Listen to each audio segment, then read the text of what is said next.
Pittsburgh Steeler fans, what is going on? This is Jeff Hartman, editor of BehindTheSteelCurtain.com, with you for another episode of the Steelers Q&A. This is a show that has taken place to the post-game show throughout the offseason and since the Steelers season ended at the end of the regular season.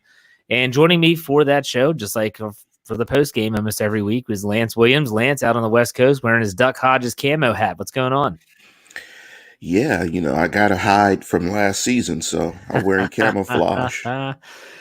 All right, so what we're going to do with this show, because obviously if there's news, and in which case today there is some news, we'll talk about this news, and then we're going to kind of go back and talk a little bit about the week that was in regards to our programming here on the Behind the Steel Curtain program platform. And if you didn't know, if you're listening an audio platform, we do have a YouTube channel. You can go to youtube.com, search BTSC Steelers Radio. We appreciate it if you like the videos, comment, subscribe, set up your notifications so that you never miss a show. Also on our audio platforms, we're on everywhere from Stitcher, Google Play, iTunes, Spotify, you name it, we're there. Follow us, give good reviews.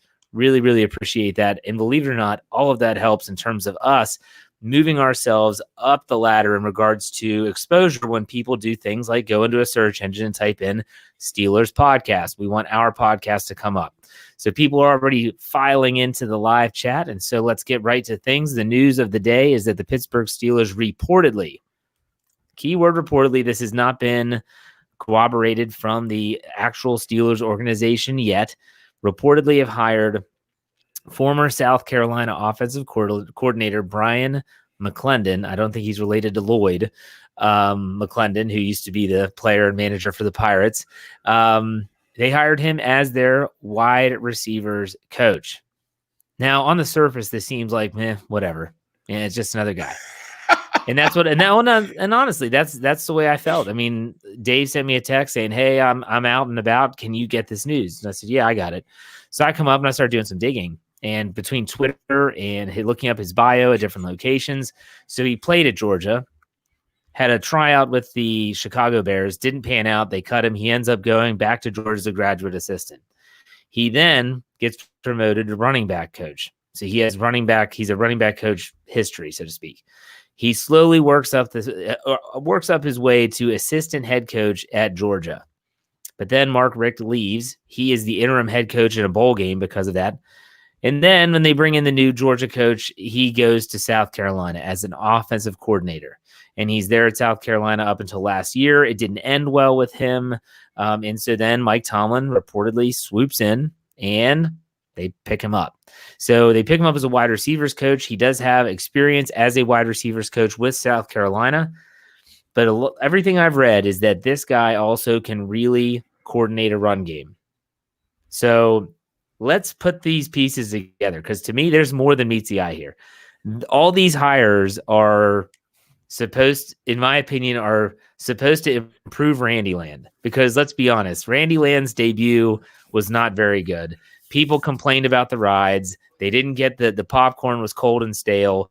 They wanted something fresh. And so what does Mike Tomlin do? He brings in some attractions.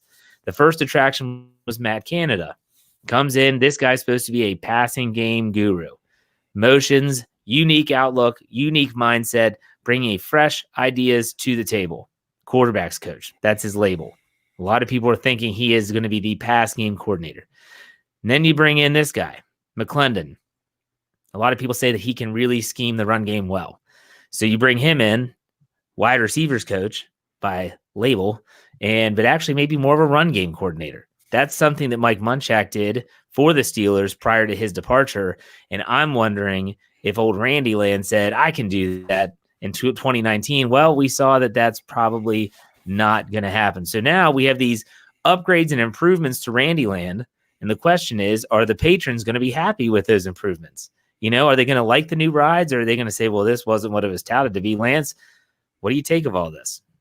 First, I want to propose a new name for Randy Land to keep it more Pittsburgh focused. Randy Wood. Randy Wood. So instead of Kenny Wood, Randy Wood. And for all you really old school Pittsburgh guys, instead of Westview Park, Randy View Park. But I like Randy Wood a little bit better. Randy Land just rolls off the tongue now. I mean, I don't think Randy Land Land Randy Land makes it funny. Like when you say Randy Land, you just laugh. But Randy Wood, I mean, it's really Pittsburgh centered and focused. Absolutely. Because hopefully all you guys that are listening to the program, if you're from Pittsburgh, you've ridden the Steel Phantom. I don't know if they even still have that at Kennywood, but I used to ride the Steel Phantom all the time. They tore it down and built a new one, the Phantom Returns. Now, whether that one is still there, that one was built when I was at the end of high school. So we're talking early 2000s. So I graduated high school in 2001. So that was when the Phantom Returns came out. I'm not sure. The latest attraction, which opened last week in Kennywood, was the Steelers ride. They have a Pittsburgh Steelers theme ride there now. So, take that for what it's worth. The playoffs. What is it called? The playoffs? No, it's called Obviously. The Obviously roller coaster. I think it's called the Standard is the Standard. No, I'm just I think it's called the Steel Curtain, to be totally honest. I think it's called the Steel Curtain. Oh, interesting. But I think to your point, I think he being Mike Tomlin is trying to get fresh ideas in the building as it pertains to the offense. One thing I will say about Randy Land and a small defense of Randy Land was prior to, I think it was a 2017 season. I get the years messed up. No, the 2018 season, I believe. I think his first year as coordinator, I believe they were number one in red zone offense in the National Football League, where their red zone offense was clicking at almost a historical NFL clip. I know he was pretty good down there. So at least if you want a little bit of positive when it comes to Randy Land, he coordinated red zone offense pretty well. But I think it's time. It's always good to bring fresh ideas in the building because ironically enough, innovation happens typically in the college game first. What happens is that the NFL takes college ideas, they present them to the NFL, mold and shape them and craft them a little bit for the different dimensions of the field, tighter hashes, and they take those concepts and roll with them. So I'm all for bringing fresh ideas in the building to aid Randy Land. Yeah, so deal with it. I'll put this on the screen here. He says, the only problem I see with these additions are that Randy has the ultimate say as far as the offense goes. Is he going to be open-minded in taking the help? I understand why he would say this, why Deal with it would say this, but my counter to that is that no, Mike Tomlin has the ultimate say. And if Mike Tomlin is bringing these coaches in, he very well could say to Randy, look, these guys are going to help you implement their thoughts and processes. That's what your job is. And I take a look at Keith Butler. And when Coach Austin came in, next thing you know, you started to see some changes. I guarantee you Mike Tomlin has his fingerprint all over this team. If he doesn't, he's not a good head coach. Like you say, Lance, you're the CEO. You've got to run everything. I mean, some coaches are offensive minded, some coaches are defensive minded. All head coaches have to have their hand in every single aspect of the team in terms of preparation, plans, and all of that stuff. And so if Mike Tomlin brings in McClendon, brings in Canada and says, Randy, I'm bringing you these guys to help. You need to listen to what they're saying, take in everything that they're providing and implement it. And if you don't do that, we'll find someone that will. I mean, that's really what it comes down to. So I ultimately think it's going to be Tomlin who is going to have to say it's time for the offense has got to change. Maybe the fact they didn't have a quarterbacks coach, the wide receiver coach situation was a mess last year with Daryl Drake passing away in training camp. Maybe this year, if they have the whole coaching staff in place, they have a whole offseason to work, maybe they can come out with some new plans. But going back to what you said about the red zone in 2018, which was phenomenal, does the fact that this comes down to coaches and players, and we've talked about it before on a lot of shows, do coaches get too much blame when things go bad? And do they not get enough credit when they scheme things well and players look good? So where's the median with Randy as an offensive coordinator, even if we're just talking about the red zone? Where's the median with, okay, Ben Roethlisberger was healthy in 18. You had Antonio Brown for the vast majority of the season. And now all of a sudden, you have to look at the other side of the coin and say, well, he didn't have Ben Roethlisberger, didn't have Antonio Brown, didn't even have JuJu SmithSchuster. When you have that stuff, so where is Randy fall in this? Because it was awful in 8 and 19 without those guys. was great in 18. Is it down the middle? Like when Ben Roethlisberger comes back next year, if he can come back healthy, you know what I mean? Does that make sense? Yeah, I know what you're saying. And when you hear, Tony Romo talk about it, and he always says, and a lot of guys always say, it's players, not plays. And so to that point, they always talk about trying to find is targeting your best players and putting them in the position to succeed, not necessarily plays. So I think when you don't have the playmakers that you had in the previous season, I think it's a big struggle in terms of red zone offense. I think, however, that presents a challenge to a coach in trying to really scheme and really try to be creative. I think it's a fair criticism of Coach Randy that I don't think he was pretty creative at all last year when it came to the offense. Now, in terms of your previous point, I know back in the day when Cowher was coach, Dick Hoke was sort of the guy that kind of put his stamp on offensive plans. And so basically you had to come up with the offensive game plan, the blocking scheme, the running scheme, kind of how you wanted to attack it.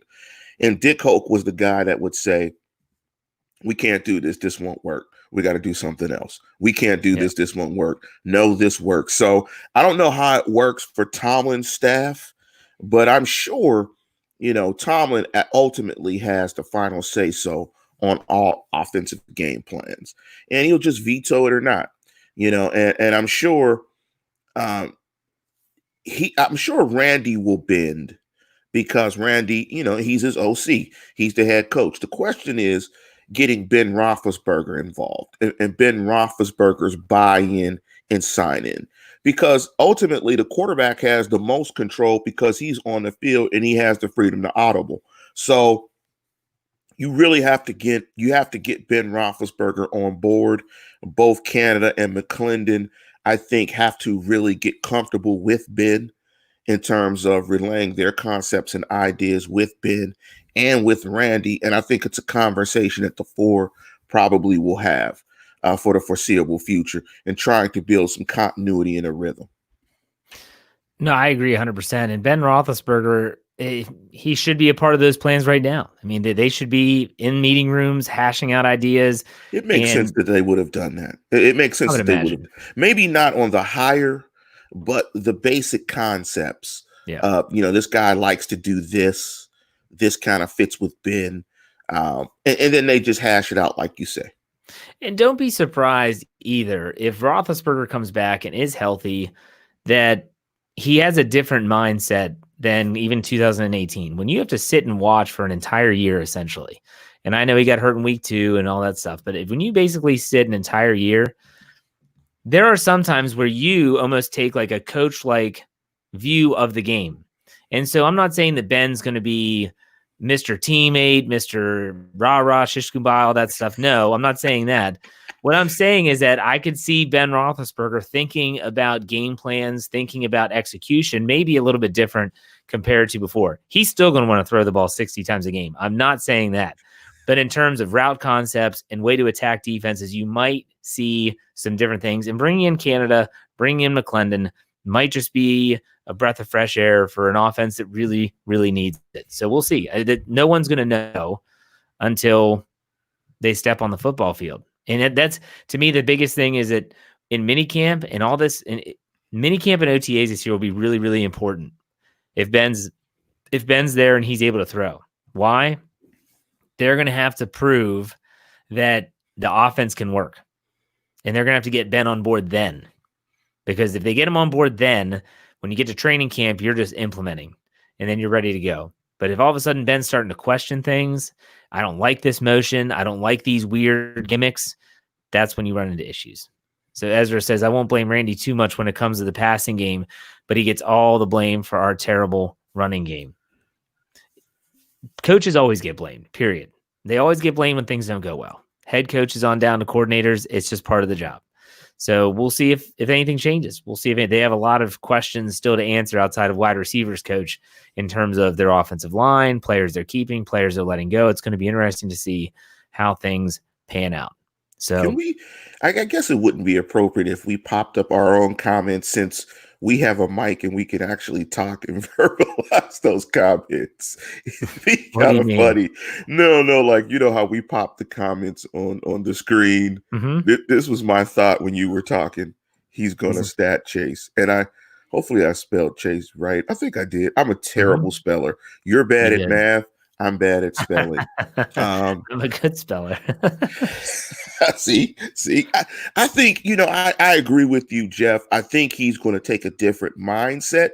He being Ben Roethlisberger when he comes back. I think he will allow guys to make some plays for him as he works himself back into it and gets rhythm and gets and becomes more comfortable with the playmakers that he has. But Ben's going to stat chase. Well, let me ask you this question. Let's say Roethlisberger comes back, deemed healthy, can throw the ball, but he doesn't really have the deep ball anymore. How does that change his game? Because the arm might have lost a little bit of that oomph that he had to drive the ball down the field. Was his calling card at one point. How do you think that might affect his game? Because then you're talking about a physical limitation, not one of ego or a mental aspect that he is not wanting to do this or that or the other. So you're basically saying, can he make that transformation that Peyton Manning did when he was the Omaha Peyton Manning? Yeah, so you got to change your game. Can he hit singles and doubles as opposed to swinging for the downs and hitting home runs? I think Ben is intelligent enough to do it. I think he's seen enough defenses that he can do it. I think the issue is patience. Ben hasn't always been the most patient quarterback.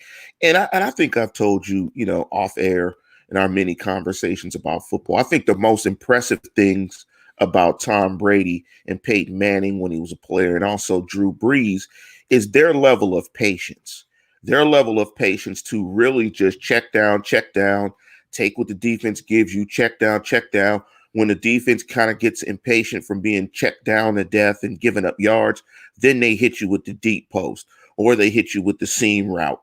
So I think it's going to be a mental thing, not in terms of his knowledge of X's and O's, but just his patience on the football field. Will he be patient enough to take little chunks and little pieces here and there and not try to get impatient and force a throw in the double coverage? Can he change just his mentality of how he plays the position? And I think Ben, as a Hall of Fame quarterback, I think he can do that. A couple comments here to bring up that I think are really important. I guess it's Bree, I'm not sure, says Ben's long ball has been off the last 2 years, and this is true. And let's not pretend that might have something to do with his elbow, because this, according to players that are in the locker room with him, that this injury is not new. Basically, his elbow might have been bothering him. And if you go back and look at training camp photos, a lot of times he wears a sleeve on his elbow and there might have been inflammation there. Anytime there's inflammation in the body, it's triggering something. Something's causing that. So maybe it was just it just popped. Now, Robert brings up that, I guess on Bleacher Report yesterday, he says that a lot of quarterbacks and throwers, meaning like baseball players, stuff like that, can come back with stronger arms after ligament reattachment. That's something I haven't heard. I'd love to see the science behind that, because from everything we've heard, and I'm not sure if this was officially stated, that Ben Roethlisberger did not have Tommy John surgery. Okay, so since he didn't have Tommy John, it's a different ligaments. It's everything's different. So I would be interested to look up that Bleacher Report article and we'll see. But if he has a stronger arm, holy cow. It's bionic. Bombs away. It's bionic.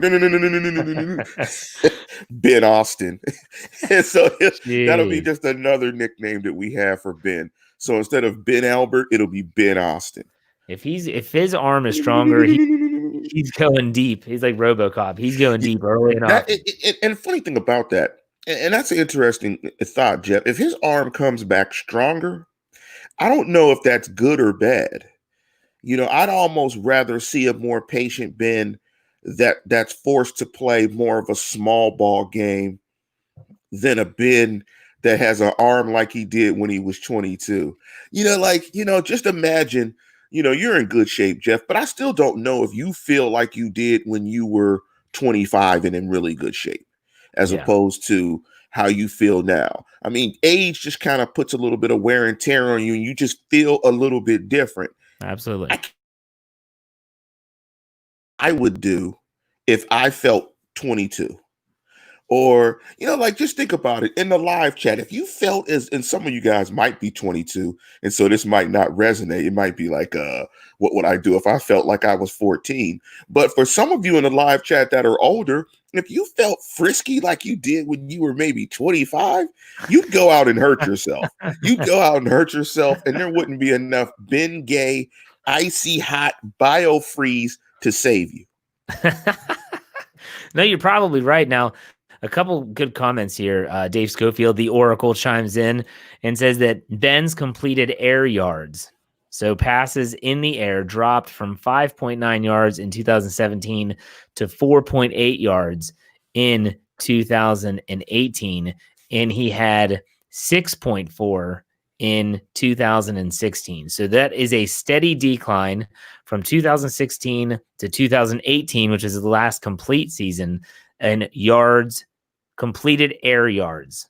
So what does that mean? That's like the ball travels? Yes, how far the ball travels in the air. So it's not like a slant to JuJu and he runs 93 yards. Right. In that case, that would be like a 2 to 3 yard air completion. Okay. But one thing about that, a lot of that can be the offense itself. Yeah. In terms of, that may not be just, the causal relationship may not be injury or a degradation of his whatever ligament he supposedly snapped, given that secret has been as guarded like the construction plans to the Tomahawk missile in the Pentagon or something like. Well, listen to this. Roberts, he adds to what he said earlier about the Bleacher Report article. He said Tommy John is replacing the ligament with a cadaver or a ligament from one's leg. Reattachment, which is what Ben supposedly had, can shorten the ligament, allowing for harder throwing. That's interesting. I love that stuff, man. Human body's amazing. Yeah. So he said it's been proven in baseball players. So there we go. It's going to be interesting to see how everything comes together. This offense is like an enigma, and we have to figure out if it's going to be able to solve itself or if it's going to be another mess as it was in 2019. But if Ben Roethlisberger can come back healthy, and I know that the 21st of February is the next reported, this is from, I think, Art Rooney II. This is from Ron Cook of the Post-Gazette. That's the next reported appointment for Ben Roethlisberger. If that goes well, then obviously he's able to start throwing some stuff. Dave brings up completed air yards plus yards after the catch equals yards per pass play. There you go. He's the Oracle for a reason. So, all right. Now, one thing, anything else? That should be Dave. I like the Oracle, but he also could be Kylo Dave. Instead of Kylo Ren, he could be Kylo Dave. I think I'm going to use that one as well. I like that. Okay. All right. Now, is there anything else you want to add about Ben Roethlisberger, the addition of the wide receivers coach, before we do our week in review? No, I mean, I think here's the thing about the Ben Roethlisberger thing. And, I guess it's fitting that I would be the guy to bring it up. Is anybody, I don't hate. I don't hate Ben. I just like to call Ben on this stuff. I think Ben sometimes dances above the fray when he does really. He does some really curious, interesting stuff that I know. It causes some issues because he's painstakingly passive aggressive. But nobody's talking about the very serious possibility that he may not come back the same. And I think there's just, as fans, we're typically optimists. Well, not me always. Most of you guys as fans are typically optimists. Jeff is always joy. I'm pain. But the pain part of this is, what if he's not the same? I mean, I think this health report that's coming up, is really important. I mean, I think it's really important that, Ben is not going to throw to training camp possibly? I mean, even if No. If he gets cleared, he should be starting to throw. Now, maybe not a football. He should be starting to throw as early as minicamp and then OTAs. So the off-season workouts, that would be when he would start to throw. Well, I mean, I guess we just have to sit back and wait and see. And it's a very interesting place where the Steelers are. They have an older guy coming off of an arm injury that allegedly he's had for the last several years, and he's 38. So yes, he will. Yeah, he will be 38 this year in March. So that's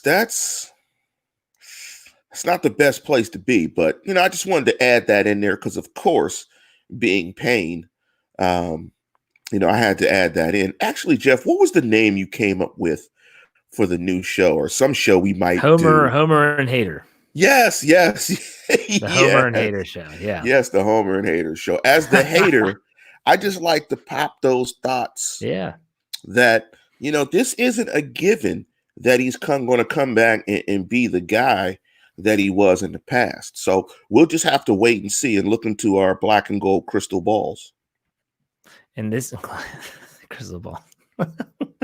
This is when I'll chime in my Mick Jagger and say, "Hey, you get off of my cloud, okay? We don't need you bringing me down, all right? If I'm pumped up, I don't need the hater talk coming in, okay?" I love this though. I never knew that was the Stones until Wu-Tang Clan. When Method Man said, "Hey, you get off my cloud. You don't know me and you don't know my style." I mean, he kind of flipped it into the classic from the first Wu-Tang album, Enter the 36 Chambers, on the debut single of Wu-Tang, Method Man. It doesn't matter how you get there as long as you get there. Yeah. You found out that was a Rolling Stones track. So there you go. You can get it through whomever you'd like. As long it's a long and winding road, but as long as you get to that end result. I love this comment here in regards to Ben. This is a good kind of wrap this up by John. He, the strong arm, he said, "Pump fakes are going to be strong AF." And if you know oh my, that's the comment. That's the comment of the week. Oh man, because you could go so many ways with that. That's great. That's great. That is comment emeritus. That's very good. Okay. I told you it's a good way to wrap it up. Okay, now let's do our week in review. This is something that Lance geniusly thought of right before we went on the air. He said, "Why don't we go back and kind of do a recap of all the shows? We'll give our opinions on the topics that were discussed." And I highly recommend people, look, we give you 7 shows a week. And we said we were going to slow down the offseason, yet here we are. Why? We like doing this. I like doing this. Like 7 shows a week. And so we're going to go back. And if you missed some of these shows, go back and give them a listen. You'll get to know the hosts. I know some people like specific hosts. We've had several comments and emails. And, people have been listening to Lance and I talk together about the Steelers for like 6 years now. So I get it that there's a lot of people that follow us in our shows, but there's other shows that are really, really good on our platform. And so we start off with the Steelers Hangover. That's every Monday night between Tony Defio and the host, Brian Anthony Davis, Bad, as we call him here. They talked about after Super Bowl 54, which was a week ago, how close are the Steelers to actually being contenders? And it was interesting to hear them talk. Both of them kind of hedged a little bit. They pulled a little Dave Schofield, and neither wanted to really commit. Lance, I think I know where you're going to go. How close are the Steelers to being contenders? Not really close. Just because I think the side of the ball, I think, in which you need to be dominant, they're not, which is the offensive side of football. I think that really makes it difficult for them is they have the MVP in their division. I mean, they have the 2-time. I mean, the Ravens have won a division the last 2 years. Lamar Jackson is the MVP. I mean, they were a dominant bunch. I think because of the Ravens being in a division, I think they're quite a bit of ways away.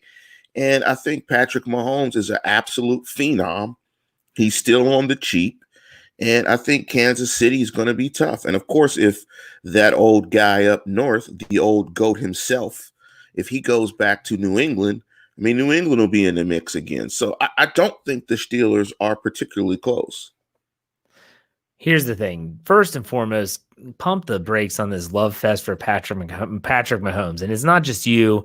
It's everyone across the national media. Give me a break. Give me a break. Okay, enough of that stuff. The guy has a lot to prove. We'll put it that way. Now, I think the Steelers can be a contender, and the giant if is Ben Roethlisberger. If he can come back, what did we say all last season? What is it? What was it? Score 20 and win. Score 20 and win. Because that's how good the Steelers defense was. And you as a defensive guy, basically should be able to say, you know that how good this defense can be. And I think this defense can be equally as good even if they lose Bud Dupree and even if they lose Javon Hargrave, because Stephon Tuitt should be back. Tyson Alualu had a tremendous year. They like Isaiah Buggs enough that they kept him around. He saw significant snaps. I think this team and this defense in particular is going to keep them in games. Now, you said it on your Yeah, I Said It show this past week. We'll get to that show in a second in our review. If you're in close games, it's not the best because you're not blowing anyone out. But at the same chance, you're always going to have a chance to win. And so I think the Steelers are going to put themselves in the chance to win. They did that last year. They just didn't have the offense to do it. I think that with players like Deontay Johnson, James Washington, JuJu Smith-Schuster healthy again, I think that they can absolutely come back and get to not just 20, but maybe like 23 points. That's in my head for some reason. I think of points per game with this offense. If Ben's back, 23. So we'll see. So, and by the way, Ali says, why is Jeff hating on Mahomes? I'm not hating on Mahomes. I'm just asking people. He said, I'd take him in a heartbeat. Everyone would. There's not a team in this league that would say, no, we don't want Patrick Mahomes. Trust me. He's a great player. I'm saying, let's pump the brakes on the love fest. Like, really, let's pump the brakes on the love fest. Because you're right. They're going to have like a 2-year window to win another one. And then after that, good luck. Good luck keeping Travis Kelce and all those defenders. You're not going to be able to do it.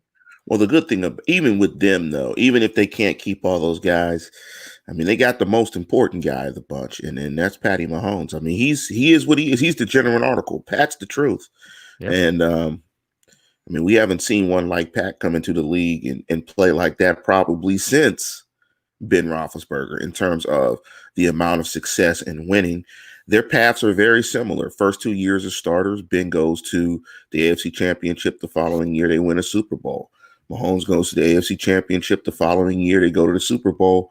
But with P. Mahomes, he was the MVP, and he's thrown for probably close to 70 touchdown passes in those 2 years. I mean, he's just doing ridiculous stuff. And the era supports it. I mean, a guy with his physical capabilities, arm, and more importantly, he's coached extremely well with an outstanding head coach in OC. So they got it rolling right now, but we'll see. We'll see. Yeah. Okay, so let's go to our next show. That's the Steelers Stat Geek. That's where Dave Schofield and Big Bro Sco, Rich, they sit down and they hash out the numbers. And they actually do 2 shows now like we do during the Steelers preview, where one of them is more of a question and answer style. They predicted the offensive line and what's going to happen. But the main show, what they talked about was the offensive line as a whole, and has it now become a weakness for the Pittsburgh Steelers? So let's answer that question. Is the offensive line, which was once a glaring strength, now a weakness for this team moving forward? Well, if the way you describe it, I would say yes, because if you go from being a glaring strength to somewhat not that, you're becoming a weakness. I don't know if it's a weakness per se where it's bad. It's just, I think, trending towards average.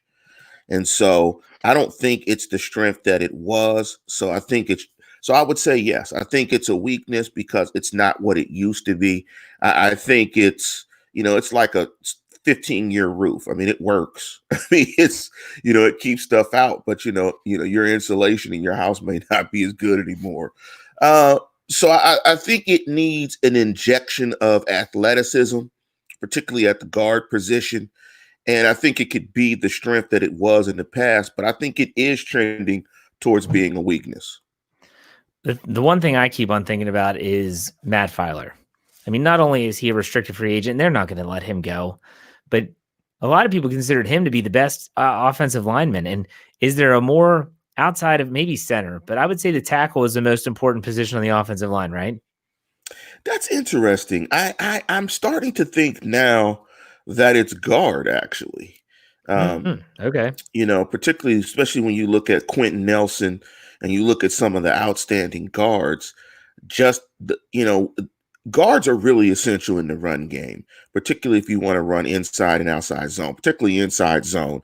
I think if you're really strong in your interior, when you have 2 good guards in a center, I just think your offensive line is really good. I think in terms of tackles, of course, you can't have terrible tackles, but I think you can protect tackles a lot with what you do in the passing game, but there really isn't any protection for interior linemen. If you're bad up the middle of your interior line, you're just awful.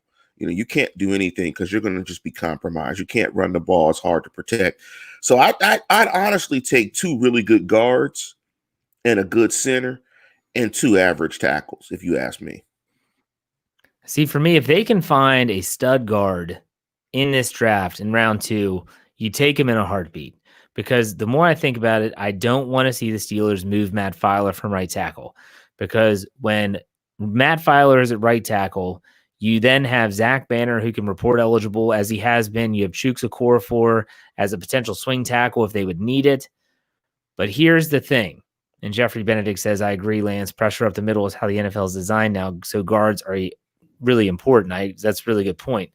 But here's the thing. For me, I don't want to see, they could shuffle the line around. I just don't think that's what they should be doing. If they want to try to keep the continuity, you got to keep the continuity there. Keeping Filer at right tackle is really important. You would still have a ton of depth at tackle. You get a stud first in the second round, a guard that might be able to come in on day 1 and play. And then maybe you find a BJ Finney type in the later rounds or even undrafted. People forget BJ Finney was undrafted from Kansas State. So they do know how to find talent along the offensive line, even in undrafted free agents. So trust the process, but I think that's what they should do. The more I think about it, the more that's where I'm trending mentally. Let me give a big shout out to Jeffrey Benedict. Jeffrey, I'm assuming this is the same Jeffrey Benedict from the site.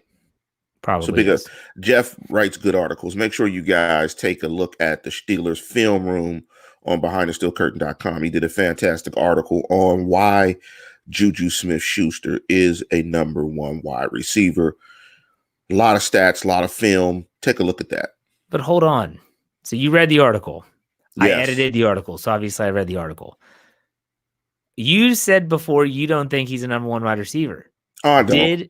Did Jeffrey Benedict sway you? No. No. I thought he gave some good information. All right. No, I'm just but curious. I wasn't swayed. Because I think a number 1 wide receiver also provides gravity. Gravity meaning what you have to do in terms of how you have to stop him creates opportunities for other guys. So and gravity is more of a term. I don't know if it's used in football, but a lot of times it's used in basketball.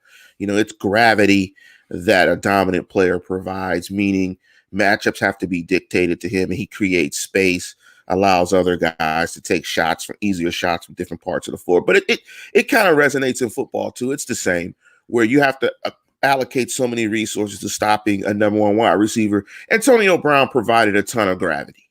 I mean, it wasn't a surprise that a number 2 wide receiver with Antonio could eat, but you got to be a good player. You have to be a very good player to take advantage of those opportunities. But a guy like Gummy Richards, Mr. 35th, aka Gummy Richards, aka Mr. Apology. They provide opportunities for other guys. I don't know if JuJu does that. I don't think defenses are selling out to stop JuJu. But I think it was a good article, though. Yeah, and to sum up what Lance said, you can't sway Lance Williams. You can't change his thought process. Get out of here with that stuff. I do want to take the time now to mention that I didn't realize this. When I met one of the individuals that is a fan of the show, he had never even been to the website. Like, I want people to understand, like, that I didn't realize, I guess I never thought about it, that people found our podcast, whether it's audio or visual on YouTube, and never have read BehindTheSteelCurtain.com. This is a channel from BehindTheSteelCurtain.com, which is our Steelers website. It's part of SB Nation and Vox Media. I am the editor of the website. We publish at least 8 articles a day during the week. During the season, we publish at least 10 articles a day. Go to the website if you haven't before, because we have film breakdowns. Like, obviously, Lance's AB does have too much gravity. But as Lance was referencing Jeffrey Benedict's article, he's doing a multi-part series on JuJu SmithSchuster. He did it started with the statistics, then he went on to the film and breaking down the film. I'm sure he's probably going to do a third as well. But check out BehindTheSteelCurtain.com for all your Pittsburgh Steelers needs if you like to read about the Pittsburgh Steelers. Okay, so continuing, go ahead, Lance. It's interesting that you say that, Jeff, because I always thought that if you found the show, it came from the website. I mean, that was That's just what I my thought. So it's logical. like I thought that was Yeah, a channel that it kind of just go through, but there's probably people that search on YouTube for Steelers or Steelers podcast or Steelers show, right, right. and we would pop up. And the same on podcast platform. If people go to iTunes and they type in Steelers, we're one of the first shows that pops up. Right. So Yeah. A lot of people use it. This is their commute. This is what's playing in their commute. So it does kind of make sense now that you think about it. Like, yeah, we listen to Jeff and Lance or the Stat Geek or the guys coming home or going to work. And, yeah, that's what we do in the commute instead of listening to those talking heads at ESPN. absolutely. And Ryan Kellerman says I found it by Googling Steelers podcast back in April. So there you go. And then Ezra chimes in, been reading BTSC since the Neil days. Great job. Neil Coulong, former editor, brought me on board. I took over. Ali says that he found this channel on a YouTube search. If you type in Google Steelers, you guys are always the first or second article. That's from Ali. Thank you. Thank you. That means I know what I'm doing with SEO. Thank you very much. I tell Lance I know what I'm doing. He doesn't believe me. All right. So we're not going to go. Okay, so we're not going to talk about our standard as a standard because we already talked about that. And we kind of already talked about it this show. We mentioned the quarterback situation, Ben Roethlisberger, and that stuff. You want to go back and listen to that show, go ahead. Let's go to the Steelers preview. I'd love to get your thoughts on Mr. Gummy Richards himself. And we talked a lot about his hatred towards JuJu SmithSchuster. Did you get a chance to listen to his 22-minute interview with 93.7 The Fan? No, I didn't listen to 23 minutes of I did. that guy. I actually did. That's painful. I read some of the excerpts of the article and some of the comments that he made, particularly about the picture in Oakland that just so happened to have him in the background and JuJu toe tapping, saying, "I'm ready." And I said on those shows that those were digs. You see, you said that, and I didn't believe it. I was like, that's just a great play, great picture. And you were like, nah, that's a dig at Antonio Brown. And then come to find out that shallow, you know what? He actually took it that way. Yeah, that's slick. I mean, that's slick. I mean, for real. I mean, I knew he would take it that way. I mean, that was kind of slick, right? I mean, especially with him in the background. I mean, like that stuff is like really passive aggressive, sticking it to you, but not sticking it to you, obviously. But then it makes you, it was perfectly crafted. I mean, it's the best way to put it out there. I'm ready. Shows you in the background. I mean, you can't do it any more expertly or perfect than the way JuJu did it. JuJu knows what he's doing. However, that was absolutely a dig. I mean, that was absolutely a shot. And I'm not surprised that AB took it that way, particularly given the way Mr. Third and Fifth, Mr. Gummy Richards described their relationship. Yeah, I mean, I wasn't surprised. I mean, because I thought it was a dig immediately. Like, oh, yeah. Oh, he's taking a shot at him. Like, oh, yeah, he's not calling him out directly, but oh, yeah, he's taking a shot for sure. Boo SmithSchuster, as Antonio Brown called him.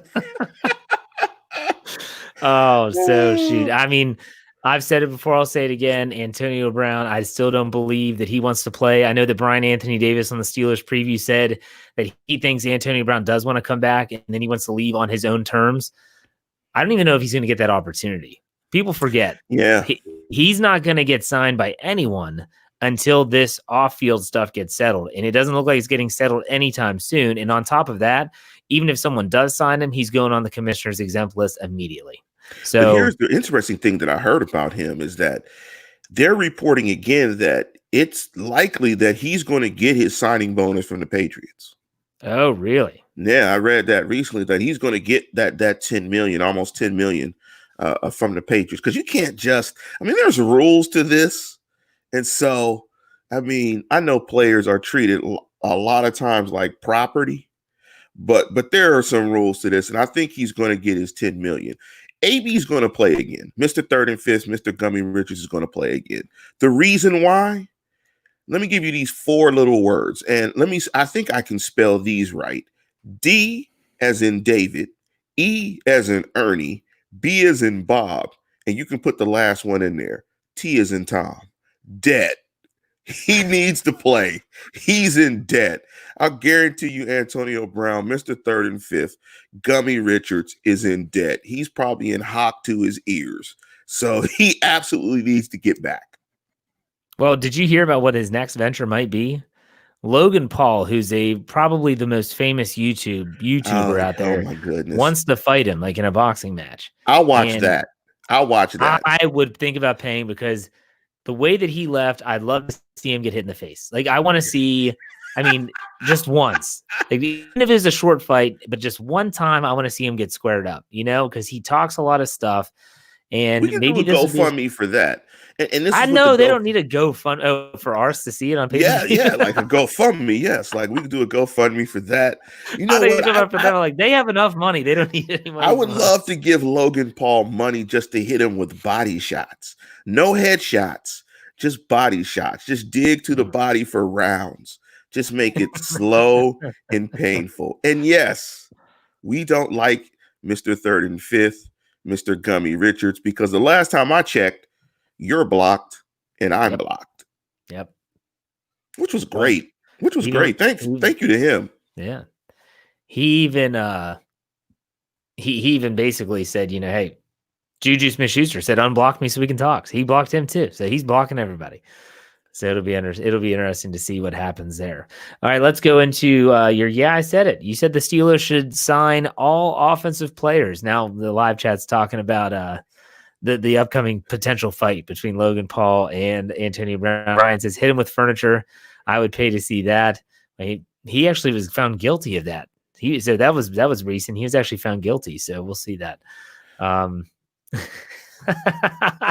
Ali says Lance can watch it on pay-per-view and stream it to us on his glasses. That's pretty funny. You guys are seeing the shadows in the background. I'm sorry, man. I can't have C. So you guys are hilarious. You guys don't know. Like when I'm looking at my computer, like I have it blown up to about like 140. So I can see small text. So I have to do this with my glasses. And unfortunately, you can see like people dunking in my glasses and different stuff in the background. That's pretty funny. That's okay. All right. So let's get to the next. I said it. You said the Steelers should go all offense in this draft. And a lot of people were surprised by that, considering there are still some defensive needs out there, especially if Bud Dupree is not retained. You want to explain yourself? Yeah, because I think when you look at it, and I looked at 5 years of data, there's sort of a magical number that you need to get to when it comes to point differential. When you look at Super Bowl champions, and I could probably extend it out, dominant teams pretty much blow people out. They don't play a ton of close games because they're dominant. That's what it means. They hammer teams. And most Super Bowl champions pretty much have a point differential of around 9 points. I'm just going to round it up to about 10 points. Most Super Bowl champions beat teams on average by 10 points per game. And so the easiest way to get that or get to that number is on offense. Because at a certain point in time, because defense is so hard to play in the National Football League consistently, given the rules, given they spread people out, given the speed on offense, it's just very hard to have a defense that plays consistently at an elite level. So you're going to give up some points. Look at the Patriots last year. They gave up 14.4 a game. Number one defense, probably the best points per game average, probably in the last 7 to 10 years. They get knocked out by the Titans in week 1. Why? They couldn't score points. They couldn't score points. The game became tight.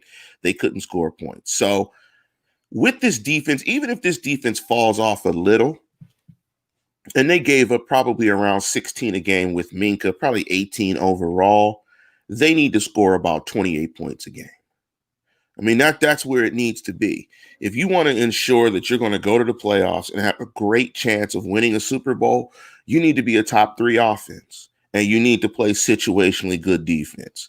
It's not the other way around. So that's why when I talked about the window being open, you need to be dominant on one side of the ball. I think it's offense, and you need to have an affordable franchise QB. So that's why I'm saying all offense. If they're all in on Ben Roethlisberger in these last 2 years, I think they could fill some gaps on their defense in free agency. The defense is pretty much set and sound. They got to get that offense better. They got to get that offense better, and they need to average around, to me, 27, 28 points per game. You said, wow, that's a lot. I don't know. I mean, you think about some of the best Steeler offenses in the past 5 years, and they struggled to hit that mark. So it'll be interesting to see how they approach the draft and ultimately what they end up doing. I don't think they'll go all offense, but it should be offense heavy. I'll put it that way. Defensively, I would love to see maybe a pass rusher. I'd love to see a safety. Let's think about it this way, Jeff. If you've given up 16 and a half a game, how many more points can you shave off of that realistically? I mean, you're not going to get it to 13. I mean, you're not going to. I know. I understand. Yeah. So that's why I said 23. I think 23 is more realistic. And if you can keep it to 16, let's say it goes up a field goal to 19, you're still winning football games. So it's going to be close. Yeah, you're not blowing anybody up. But that they do play the Bengals twice, so you could get some blowouts there. Could inflate those numbers, decrease your points per game on defense. So it'll be interesting. Yeah, it's what did Dave Schofield say? Dave said they never hit 28 points in 2019. Yep. I mean, you don't want to play a bunch of close games. You don't want to be in a bunch of one possession games, because at that point, man, anything happens. Just think of it this way. PI is called so inconsistently in the National Football League. You know, when you put yourself within a PI of losing consistently, then you're going to get beat. I mean, you're going to get beat. You're going to get burnt. I mean, PI is so bad in the National Football League. You know, you want to be blowing teams out. I mean, you want to kill teams, essentially. And you know you're going to play tight games with good teams, but bad teams, you know, you really want to kill them. I mean, you really want to kill them. So they got to get it up. They got to get it up to, at least 27 a game. And ironically, 2 years ago, I think they had one of their better offenses with Ben. They averaged 27 a game. But the reason they did not go to the playoffs is because they gave up almost 23 a game. So it's not to say that you don't have to play quality defense. You just need to score a bunch of points.